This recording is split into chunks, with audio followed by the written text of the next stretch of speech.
그 생각을 내려놔라, 없애라, 무시해라, 이제 이런 경우가 많아요. 그러니까 모든 마음을 다 망상으로 설명하시는 분들이 있거든요.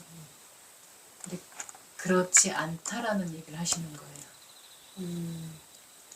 마음이 가진 능력은 생각이다. 그렇잖아요. 우리가 팔정도 안에도 바른 생각이 있잖아요. 네. 그러니까 그 마음이 바른 생각을 하는 거는 아주 지극히 당연하고 마땅한 일이라고 보는 거예요. 그러니까 다 망상이라고 치부해서도 안 되고 내려놔서도 안 된다는 거죠. 그러니까 망상인지 아닌지 알아차림, 그러니까 구분할 수 있어야 되는 거죠. 분별이 아니라 구분을 할 수 있어야지, 아, 여기에 욕심이 들어간 생각이구나, 이건 성냄이 들어간 생각이구나, 또는 아무 생각 없는 어리석은 생각이구나, 이걸 가릴 줄 알아야지 법념처가 되는 거거든요. 근데 우리는 이제 마음이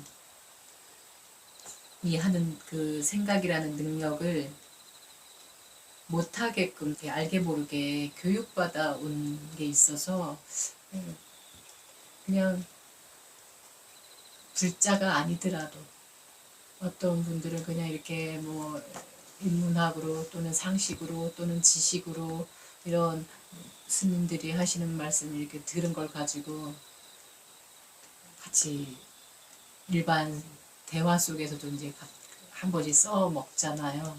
망상이라는 말로. 근데 그렇지 않다고 보기를 들어보셨는데, 사람으로 살아가면서 부모님이라든지 생계에 필요한 것들이라든지 평생 잊으면 안 될 것들도 있다는 거죠. 그게 사람의 도리니까. 근데 무조건 아직 오지 않은 거니까 이렇게 해서 다 망상으로 치부해버리면 계획이라는 것이 필요가 없어지죠. 우리가 살아가면서 바른 생각 속에서의 어떤 좋은 계획, 바른 계획도 있을 것인데 그것조차도 제대로 못하게 된다. 그런 후회할 일, 걱정할 일, 이런 것들이 또 생길 수 있는 걸 미리 이제 방지하기 위해서 이런 말씀을 하신 것 같은데, 1분 전도 지나간 때라서 지나갔기에 잊었다면 또는 생각을 안 한다면 이런 사람 관계도 뒤얽혀버리고 판단력이 없어지겠죠. 그것마저도. 그러니까 그냥 극단으로 얘기하는 거예요. 그냥 정말 생각을 안 한다면 내가 지금 좀 전에 만난 사람도 누군지 그 사람하고 뭔 얘기를 했는지 이런 것도 안 할 거 아니냐. 그러니까 생각을 안 한다면 생각을 안 한다 이러면은 네. 다 무시해버린다라면 사람의 도리에 어긋날 짓을 하게 된다는 거예요. 자연만 보더라도, 네, 자연만 보더라도 우리가 이 자연 속에서 살아가기 때문에 생각이라는 걸 해야 될 수밖에 없어요.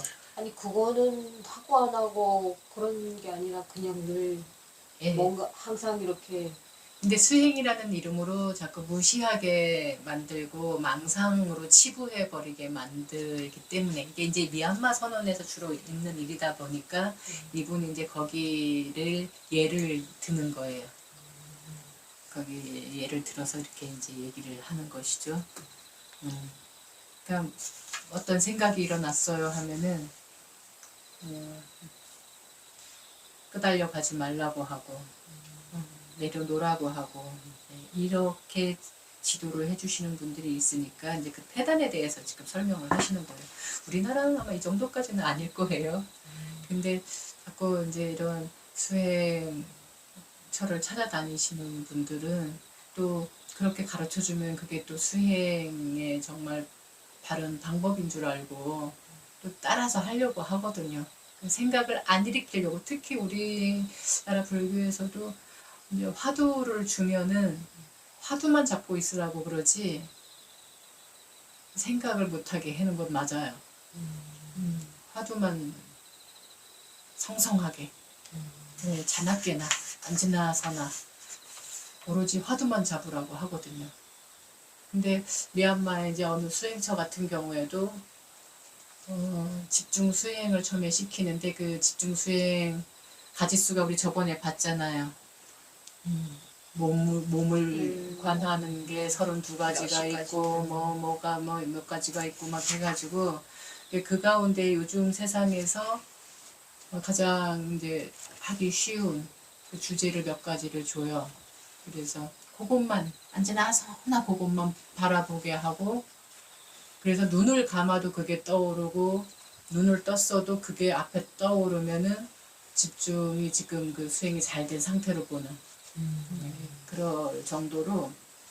근데 이제 우리나라 그 수행 방법도 참선이고 화두를 잡는 거로 수행 주제를 주다 보니까 그게 약간 그 집중 수행, 그 미얀마의 집중 수행 선언에서 하는 그거하고 좀 맞아요. 그래서 우리나라 수행자 스님들은 거기가 잘 맞아요. 또 그런 수행처가. 왜냐면 집중하는 거에 최적화되어 있잖아, 우리나라 불교가. 그러니까 참선 수행이라는 게 화두를 잡게 하고 그 화두만 잡고 있어야 되니까 다른 거는 일체 아무것도 못하게 하니까. 그래서 지금 근데 미얀마도 그런 곳이 있기 때문에 지금 이런 말씀을 하시는 거예요. 그 사람은 때와 곳, 먹는 의식주가 있어야 되는 것처럼 우리 세상 살아가는 데에는 장소와 공간을 뗄래야 뗄 수가 없고 사람도 뗄래야 뗄 수가 없다라는 거예요. 그래서 모든 것들이 이 안에서 이루어지기 때문에 여기에서 바른 생각은 정말 해야지 사람 관계 속에서 상황, 그러니까 시, 공간, 상황에 맞게 생각을 할 줄 알아야 된다라는 걸 강조하기 위해서 이런 말씀들을 지금 하신 게요. 듣기 거북하겠지만 업을 바탕으로 업을 강조한 붓다의 진리가 아닌 자꾸 공을 강조하는 요소의 진리를 붓다의 가르침으로 잘못 알고 있고, 예, 그거 이제 잘못 알았다고도 몰라요. 이게 붓다의 가르침이라고 다들 알고 있거든요. 저 또한 그렇게 배웠었고 예전에는. 뭐 요소의 진리 이런 말도 없죠. 그냥 이게 붓다의 진리라고 그냥 얘기를 하니까. 근데 알고 보니까 관점이 달라요. 이거를 알고 나니까 관점이 굉장히 많이 다르더라는 거죠. 우리가 흔히 일반 상식처럼 알고 있는 업 이러면 내가 태어나기 이전의 어떤 생, 전생에서의 업을 얘기하는 줄 알고 있거든요. 이 또한 곧다마 붓다가 말한 업은 아니에요. 라문들이 얘기했던 업, 전생에 그렇게 업을 갖고 왔더라도 업보를 갖고 왔더라도 지금 내가 불선업을 짓지 않으면 그 소멸이 다 돼서 다음 생에는 좋은 삶으로 태어날 거야. 이렇게 강조를 하고 있는 게 자이나교거든요. 근데 그걸 그대로 지금 우리 불교에서는 그걸 우리 불교 것으로 알고 있단 말이죠. 뭐 불자가 아니어도 다 아는 이야기들이 드라마 소재 너무 좋잖아요. 드라마에서도 되게 많이 나오잖아요.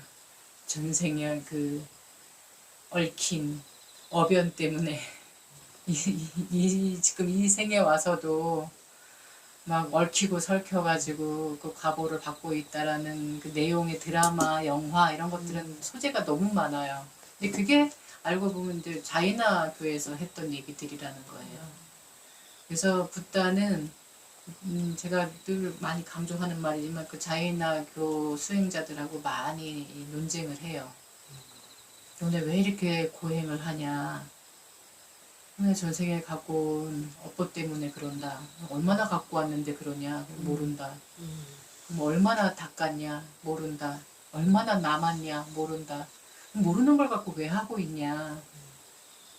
그냥 지금 이 업을 잘 지으면 정업을, 그러니까 불선업이든 모자라거나 넘치지도 않는 그런 불선업, 선업을 짓지 않으면 걱정할 일이 없는데 미래를 설령 내생이 있다 하더라도 걱정할 일이 없는데 지금은 놓쳐버리고 계속 알 수 없었던 어떤 전생것만 가지고 이렇게 살고 있으니 지금 생에 와서 해야 할 어떤 사람의 도리는 다 내려놔버리고 수행자라는 이름으로만 살아가야 되는 거죠. 그게 이제 그것 또한 그 인도 문화에서 나온 거기는 해요. 인도가 그 인생 사주기라고 그래서 마지막 주기에는 모든 걸 다 자식들한테 물려주고 그 산속으로. 숲으로 들어가거나 이제 수행자의 삶을 사는 그 삶이 있는 거하고도 맞는 거죠, 이 자인학교는. 그래서 거의 그 처음부터 출가해갖고 젊은 시절부터 출가해갖고 스승의 역할을 하는 스님들도 있지만 나중에 정말 나이가 들어서 이 집안 가업을 다 물려주고 출가하는 경우가 상당히 많아요. 자인학교 자체도. 그렇게 해서 다 닦고 가야 되겠다라는 거. 이제 이걸 목표로 삼고 있거든요. 그러다 보니까 아직 아내나 자식들은 이제 남편이라고도 할 수 없고 죽지도 않았는데 남편이라 할 수 없어. 집에서도 안 머물러. 그러니까 아버지의 도리를 거기는 이제 남자만 추가할 수 있으니까 거의다가. 그러니까 아버지의 도리는 아예 일찌감치 내려놓는 거죠. 그러니까 그런 식으로. 근데 이제 물론 불교도 마찬가지예요. 스님 불교도 이제 그렇게 다 내려놓고 출가했지만은 고행은 적어도 안 하는 거죠. 넣어야 되나? 좋은 말로 하면 융통성이 많게 이렇게 부처님은 이렇게 해주신 것 같아요. 그래서 일반 제가 불자들은 그냥 5개만 잘 지키면 되는 걸로. 그리고 그 계율이라고 그래서 남방 불교 쪽에는 비구계가 227개인데 우리 이제 대승불교 비구계는 250개예요. 비구니는 없으니까 그 남방불교 쪽은 비구니가 아예 없으니까 비구니계는 없지만 이 또 대승불교 쪽의 비구니계는 348개예요. 근데 이제 그런 계율을 보면은 정말 시시콜콜하고 뭐 저런 것까지 해야 돼 할 정도로 그런 내용들이 있어요. 그래서 예전에는 제가자들은 그 계율을 못 보게 했어요. 네, 비구나 비구니의 그 계율을 보는 것 자체를 금지시켰어요. 왜냐하면 정말 별 시시콜콜한 그런 것들이 다 들어있는데 그건 왜 필요한가? 이 세상 살아갈 때 필요한 게 아니에요. 이 대중생활할 때, 공동체 생활을 할 때 필요한 거기 때문에. 일반 사람들한테 필요가 없는 것이기도 하고 이러다 보니까 이제 못 보게 한 것도 있는데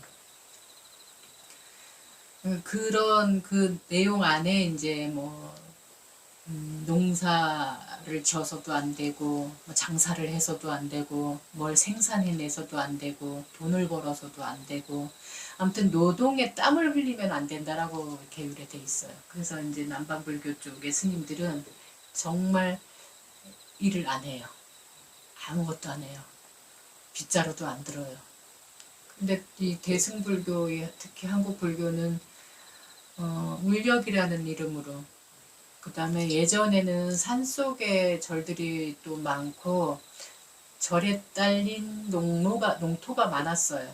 절에 딸린 농토가 있다 보니까 스님들이 농사를 지어야 됐어요. 그 중국도 마찬가지. 그러니까 중국으로부터 우리가 불교가 들어왔고 그래서 중국에 이제 백장 스님이라는 분이 있는데 그분이 청규를 만들었어. 청규. 규칙이죠. 그거 보면은 일일 부작이면 일일 불식이라는 말도 그래서 생겼어요. 하루 일하지 않으면 하루 먹지 말라고. 네, 그럴 정도로 우리는 중국 불교의 영향을 받고 인력이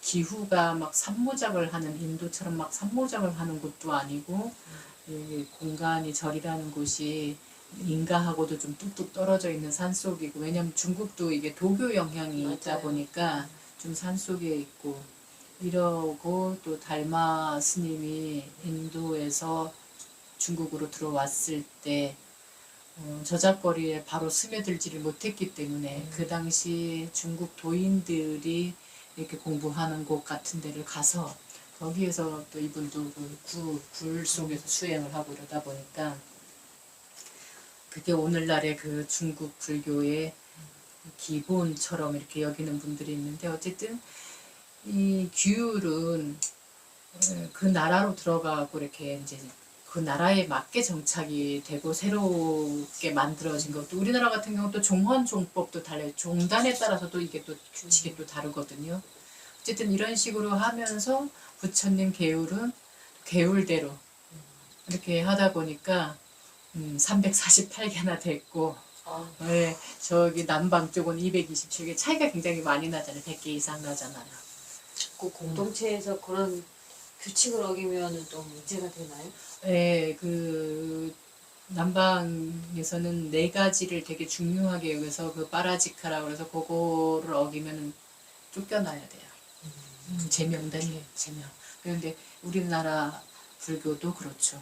어떤 것들을 어겼을 때는 그 그 뭐야, 순적을 박탈한다고 예.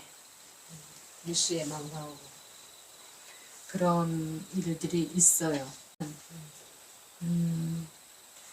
이 세상은 그다음에 이런 모든 이런 관계, 사람, 모든 이 자연 만물 모든 것들은 다 그냥 환상이고 물거품이고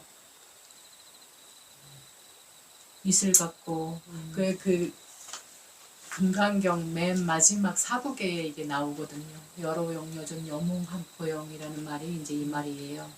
환상이고 물거품이고 이슬 같고 꿈 같은 거. 예, 그냥 번쩍하는 그 순간에 꿈 같고 이제 이런 것 물건에다가 비유를 했죠. 우리 한국 불교에서도 이 물건은 어디서 왔는가, 이 물건은 무엇인가, 이 먹고 그렇게 하는 게 이 생각이라는 걸 못하게 하느라고 그렇게 했다는 거예요. 근데 이게 우리나라만 그런 게 아니고 그 남방 불교에서도 집중 수행하는 곳에서는 계속 이런 식으로 하니까 그게 아니다라는 얘기를 이렇게 자꾸 하고 계셔요. 미얀마 불교는 붓다고사가 쓴 청정도론을 텍스트 삼아서 이제 공부를 하고 있거든요. 우리는 중국 불교 1700년 전에 그 당나라 송나라 때 가장 거기가 그 찬란하게 불교가 왕성하게 됐던 시대 때 나왔던 그 스님들이 쓴 시, 뭐 산문, 뭐 수행기 이런 것들이 지금 우리 한국 불교 강원에서 그러니까 승가대학 말고 강원이라고 해서 그러니까 전통 오리지널 승가대학인 거죠. 거기에서는 그 1700년 전에 중국 스님들이 써놨던 걸 가지고 오는 텍스트 삼아요. 근데 여기 미얀마는 이 붓다고사가 쓴 청정도론을 가지고 이제 텍스트 삼고 그 다음에 사리불이 부처님이 그 도솔천에 어머니를 위해서 법문을 하고 내려오셔서 사리불한테 내가 어머니한테 이런 법문을 했다고 하고 얘기해 준 게 아비담마거든요. 아비달마, 그쪽 말로는 아비담마. 그것만을 텍스트 삼아서 그 남방 불교에서는 그게 기본 교재예요. 나머지 저 니까야 갖고 공부하지는 않는다라는 거예요. 근데 우리가 분명하게 알아야 될 것은 붓다의 가르침은 그 초전법륜견 사르나트, 그 바라나시 사르나트에서 했던 그 치우친 양극단길 얘기하면서 팔정도를 얘기하신 그것을 벗어나면 안 된다. 그것이 사성제, 우리가 흔히 얘기하는 성스러운 네 가지 진리이기 때문에 그거에서 벗어나면 안 된다라는 얘기를 강조하고 계시는데 우리 세상에는 그래서 진리가 세 가지가 있다라고 이해를 하셔야 되는 거예요. 근데 저는 한국 불교에서 배울 때는 그냥 진리는 세상에 두 가지라고 배웠거든요. 그게 속죄라고 그래서 관념의 진리, 이름 지어진 진리예요. 우리가 산이니 바다니 뭐 하늘이니 사람이니 뭐 참이 뭐 이런 것들은 낱말 쓰는 말만 다르지만 그걸 얘기했을 때 그 개념이 딱 들어오잖아요. 저런 이름 지어진 진리, 그리고 관념의 진리라고 얘기하는 게 속죄. 그 다음에 진제라고 그래서 우리 한국불교에서는 이제 이거를 부처님의 가르침으로 알고 있는데 쪼개고 쪼개는 거예요. 그래서 뭐라고 하냐면 진짜 사람을 설명할 때도 몸뚱이가 너냐, 마음이 너냐, 이름이 너냐, 머리카락이 너냐, 손톱이 너냐, 뼈가 너냐. 그러니까 이 지수화풍 4대 요소로 우리가 이제 인간이 이루어졌다. 근데 그 4대 가운데 무엇이 너냐 이런 식으로. 그래서 이것으로도 너라 할 수 없고 저것으로도 사람이라 할 수 없다. 그래서 공하다가 나오는 거예요. 결국은 공이다라고 나오는 거거든요. 어쨌든 공으로 다 귀결시켜요. 그게 진제라는 거예요. 이 자인화교, 불교가 나왔을 때 육사외도라고 우리가 흔히 얘기하는 그 또 다른 가르침을 주는 스승들이 있었는데 그 가운데는 7가지 요소를 얘기하는 스승도 있었고 12가지 요소를 얘기하는 스승도 있었어요. 벌써 그때 당시에도 12가지씩이나 요소를 우리 사람 안에서 요소를 끄집어내 갖고 사람은 이것으로 이루어졌다 라고 얘기하는 스승들이 있었어요. 근데 불교 후대 불교에서는 그들을 다 외도라고 표현을 하죠. 육사외도 6가지. 그 자인화교도 그 안에 하나 들어가요. 자인화교도 육사외도 가운데 하나 들어가는데 그때 이미 12가지 요소를 다 얘기하고 있었는데 부처님이 남들이 다 얘기했던 거 가지고 이거는 내가 깨달은 진리다 하라고 설명하지 않으셨다라는 거죠. 그래서 붓다의 진리는 성제, 진제가 아니라 성제예요. 사성제라고 우리가 흔히 얘기하듯이 성제인데 이거는 뭐냐면 업을 바탕으로 사람의 길을 알리는 진리라는 거예요. 그래서 달라요. 이 진제는 모든 만물을 다 설명할 수 있어요. 이거로. 지금은 이제 과학이 발달돼서 이 요소를 더 많이 쪼개놓죠. 지금은 우리가 그 수소 과학 시간에 그 어떤 걸 외우는 것도 되게 많았잖아요. 그리고 지금 인간은 뭐로 이루어졌다? 세포로 이루어졌다고 얘기를 하고 있어요. 이게 지금 4대 요소, 12대 요소 갖고도 안 돼. 60조의 세포로 이루어졌다고 얘기. 60억도 아니고 60조의 세포로 우리 사람은 이루어졌다라고 얘기를 벌써 하고 있어요. 네, 그래서 이 진제는 이제 그런 식으로 봐야 되는 거죠. 이 붓다고사가 청정도론에서 예. 그 성제를 인정하지 않았다는 말씀이잖아요. 아니 인정하지 않은 거는 아닌데 네. 그러니까 있는지조차를 인정을 안 한 게 아니라 몰랐다는 거죠. 네. 그러니까 본인이 깨달은 거, 그러니까 본인이 그 말씀을 알아들은 걸 갖고 설명을 한 거란 말이에요. 아, 부처님이 이런 말씀을 하고 있구나. 그래서 나온 게 론이, 청정도론, 론이의 논장이란 말이죠. 지금도 왜 그러잖아요. 우리 대학에서 같은 주제를 놓고 되게 많은 논문들이 나오죠. 예, 박사학위 받는 거 보면은 같은 주제야. 뭐 어떤 뭐 톨스토이 문학을 하나 갖고 논문을 쓴 사람들이 전 세계에 얼마나 많아요. 다 내가 이해하는 톨스토이를 쓰고 있는 거잖아요. 그런 것처럼 노는 그런 거예요. 그래서 이 붓다고사는 붓다의 가르침을 이 청정도론을 쓴 것처럼 그렇게 이해를 하셨던 거죠. 네. 그래서 이 업을 강조했다라고는 못 알아본 거죠. 그럼 그게 나중에 이제 이렇게 알게 된 건가요? 아직도. 아직도 이분은 여 책에서는 그거를 이렇게. 예. 그런데 이게 왜 그게 우리나라도 마찬가지잖아요. 우리나라도 대승불교는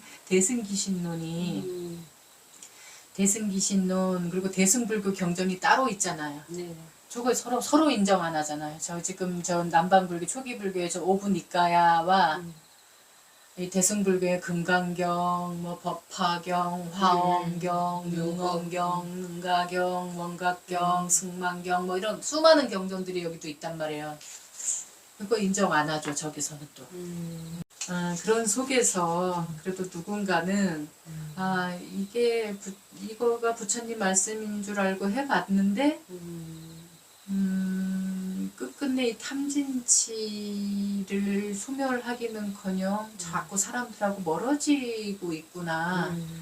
그럼 부처님은 사람 속에서 그래서 사찰도 마을에서 멀지 않고 가깝지도 않은 적당한 곳에서 밥을 빌려가기 좋고 법을 빌려가기 좋은 이런 위치에서 이렇게 왔다 갔다 할 수 있는 자리에 절이 있었고 늘 부처님은 이 사람들을 만나면서 그 사람들 속에 그 사람들의 괴로움을 덜어주려고 이야기한 것들이 경전인데 이상하게 이 대승기신론을 대승불교를 얘기한 것도 용수보살 그 세친 누차 그때 한참 나왔던 그것들이 이제 대승경전의 주를 이루는데 그것대로 하다 보면 자꾸 사람을 떠나야 되는 거예요. 사람하고 멀어져야 되는 거예요.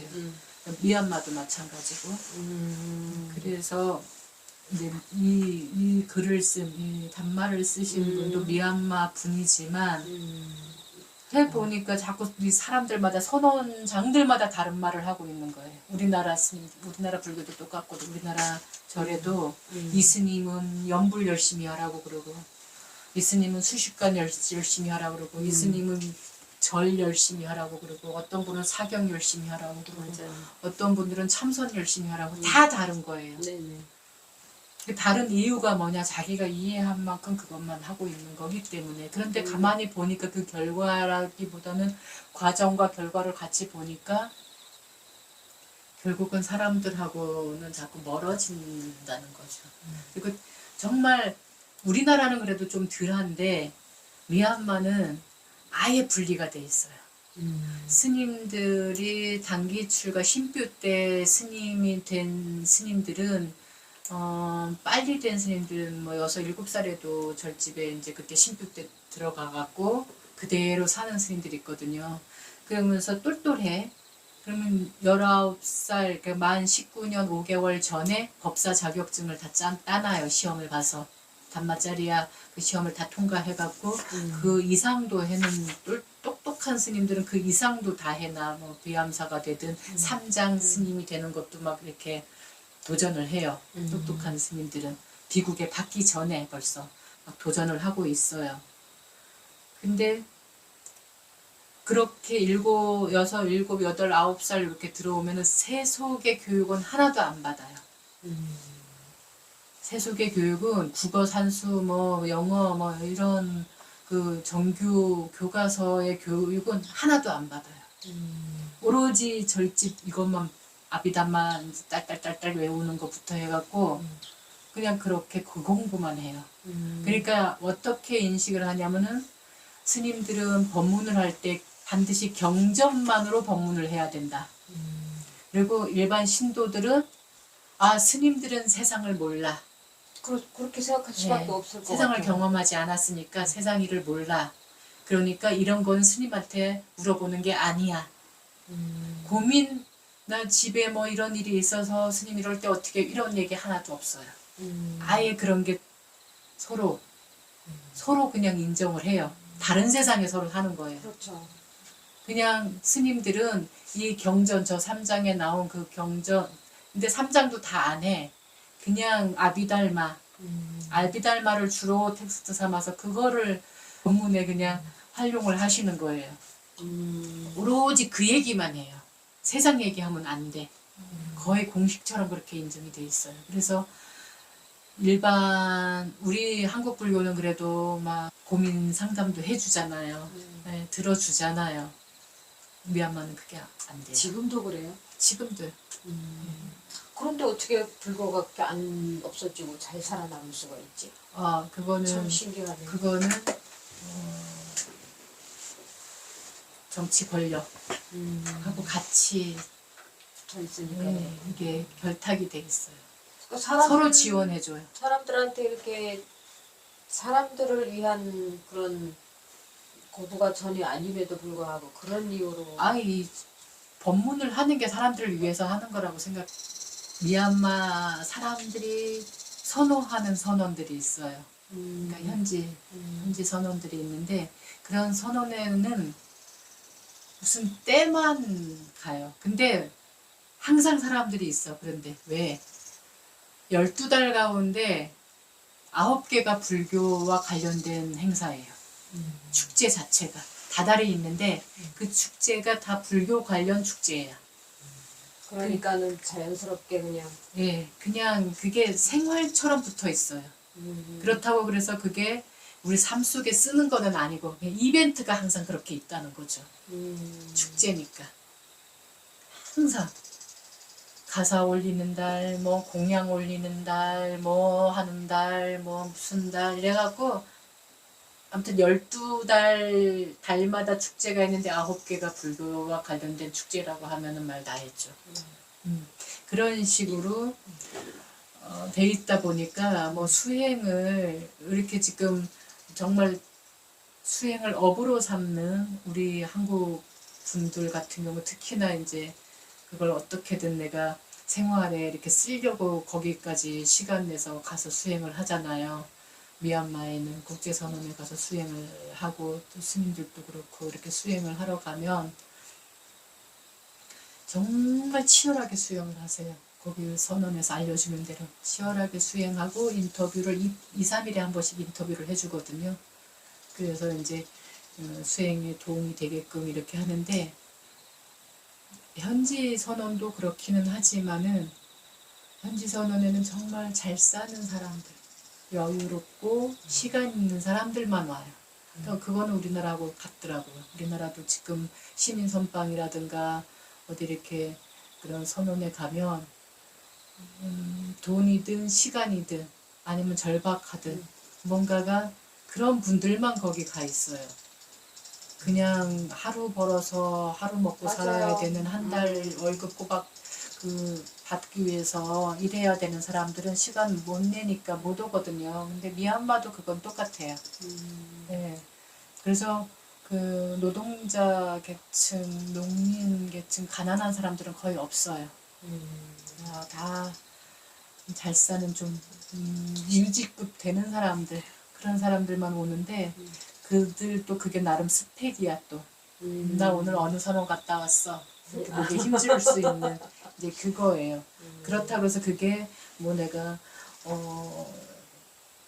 일상생활에서 이것을 잘 행해서 괴로움이 일어나지 않고 정말 내 가족들과 내 이웃들과 더 평화롭고 행복하게 살 수 있는 내가 이번에 뭔가 하나 이렇게 복을 얻었어. 이런 개념은 아니에요. 선업을 거의 목표로 하고 있어요. 우리는 죽었다 깨나도 아라한은 못 돼. 그러니까 내 생에 내가 좀 더 좋은 삶을 살기 위해서 내가 보시를 많이 지어야 되겠구나. 그래서 그 법문에 스님들 법문에도 보시를 강조하는 법문이 90% 이상이에요. 다 보시만을 강조해요. 그래서 정말 월급을 한 달에 빠듯하게 받아도 어떻게든지 보시를 하려고 애를 써요. 왜냐하면 다음 생은 좋아야 되니까. 지금 내가 이렇게 사는 것은 분명히 전생에 잘못 살았기 때문에 내가 지금 이렇게 살고 있는 거기 때문에. 그래서 거기는 복권이 되게 잘 팔려요. 복권이. 우리 옛날에 왜 500원짜리 막 긁고 이러는 복권이 있었잖아요. 그래서 막 5,000원, 500원 잘 긁으면 5,000원짜리 막 되고 이러잖아요. 그게 되게 잘 팔리는데 그렇게 복권이 당첨돼갖고 그걸로 보시하는 분들도 계시고 신표, 그 단기 출가 의식하는 거 그거를 하시는 분도 있고 그래요. 그래서 거의 뭐 한 두 블럭마다 복권이 노점이 있어요. 결론적으로 그러면은 이 괴로움이 많은 사람들한테는 이득이 거의 없네요. 그거는 그냥 업으로 다 보고 있어요. 내가 지금 이렇게 괴로운 거는 그냥 지금 전생에 그냥 전생에 갖고 온 과보기 때문에 받아들여야 된다라는 주의에. 그래서 되게 불합리한 일을 당해도 저항하거나 거부하지 않아요. 왜? 옛날에 내가 내 업을 이렇게 하기 떨어졌으니까. 때문에. 네, 내 전생에 업이 이렇게 떨어졌기 때문에 전혀 거기에 대해서 요만큼도 의심하지 않아요. 거의 이념 아니에요, 그러면? 왜냐면 85%가 국교가 불교고 아침 방송이 시작하기 전에 벌써 법문으로 시작을 해요. 네, 1시간 동안 스님들 법문으로 시작을 해요. 그래서 그걸 들으면서 불자들은 시장을 봐요. 꽃을 사고 맞아요. 이렇게 해갖고 갖다 꽃을 꽂아 올리고 예경을 보는 걸로 하루 시작을 해요. 그러니까 생활은 됐는데 그게 신앙인 거죠, 그냥. 신행이 아니라 신앙으로 하고 있는 거죠. 그런 상황이어서 이런 글이 나왔다라고 보시면 돼요. 그게 대단한 발견이신 거죠, 그러니까.